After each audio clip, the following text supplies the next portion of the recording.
From JBS Studios in Greater New York, this is the JBS News Update with Teisha Bader. I'm Teisha Bader with the JBS News Update for Monday, August the 4th, 2025.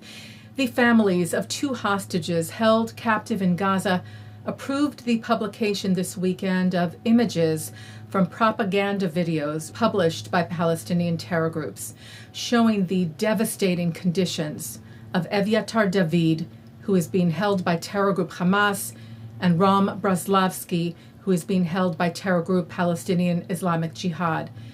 Now, we want to warn you that these images are very disturbing, and normally we would not show them, but we feel it is important to do so. So please use discretion in viewing. 23-year-old Eviatar David was kidnapped by Hamas on October the 7th from the Nova Music Festival. He is shown in the video in his current state, emaciated and forced to dig a hole, which he says in the video he fears will be his own grave.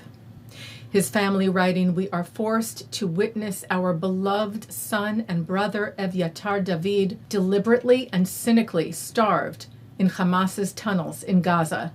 The deliberate starvation of our son as part of a propaganda campaign is one of the most horrifying acts the world has seen and violates even the lowest standards of humanitarian law and basic human decency. We call upon the government of Israel, the people of Israel, nations of the world, and the President of the United States to do everything possible to save Eviatar from death." 21-year-old Rom Braslavsky was working as a security guard at the Nova Festival when he was kidnapped on October the 7th, seen in his current state, emaciated and crying in desperation.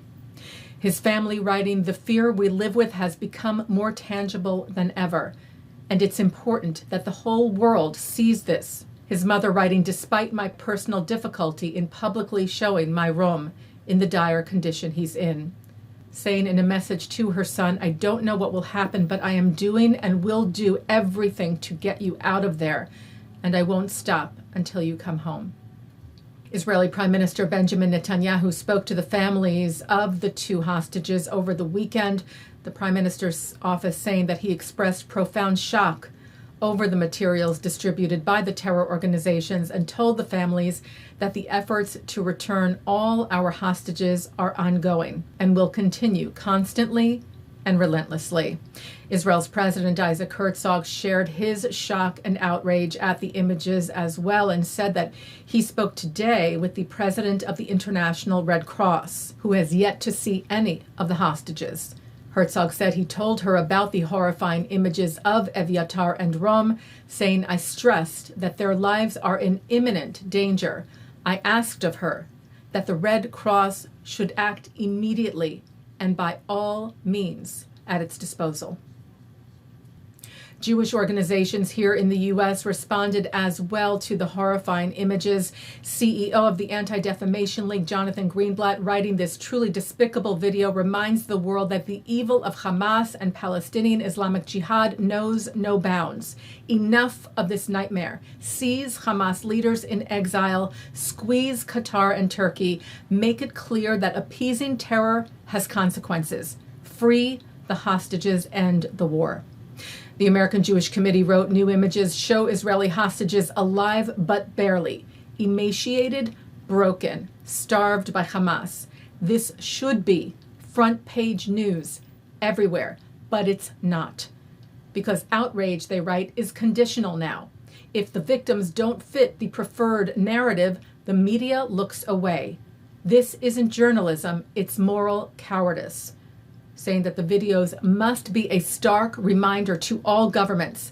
The hostages must be released immediately. Pressure on Hamas must continue. There is no time to lose. 60,000 people, including former hostages and hostage families, gathered at Hostages Square in Tel Aviv on Saturday night. The rally calling, it wrote, for an end to this nightmare, a comprehensive agreement that will bring back all 50 hostages and end the fighting. The 50 hostages who remain held captive by terror group Hamas and other terror groups in Gaza have now been captive for 668 days. The IDF, meanwhile, continues its operations in Gaza, eliminating terrorists and terror infrastructure, as well as its humanitarian aid efforts. Today, the IDF said 6 countries took part in a coordinated humanitarian airdrop of 120 food aid packages for the residents of Gaza, conducted by the IDF in coordination with the United Arab Emirates, Jordan, Egypt, Germany, Belgium, and Canada. Also saying that over the past week, over 23,000 tons of humanitarian aid, 1,200 trucks entered Gaza, and 1,200 trucks were successfully collected by the UN and international organizations. Noting, though, that there are still hundreds of trucks remaining inside Gaza waiting to be picked up and distributed by the UN and international organizations. Taking a look now at our programming for tonight on JBS. For Monday, August the 4th at 7 o'clock, Rabbis Yitz, Greenberg, and Shai come together for a discussion about Judaism's celebration of life. At 8, Abigail Pogrebin speaks with author and spiritual teacher Yiscah Smith to explore how Judaism's sacred texts and emotional teachings can help cultivate a deep personal relationship with the divine presence within.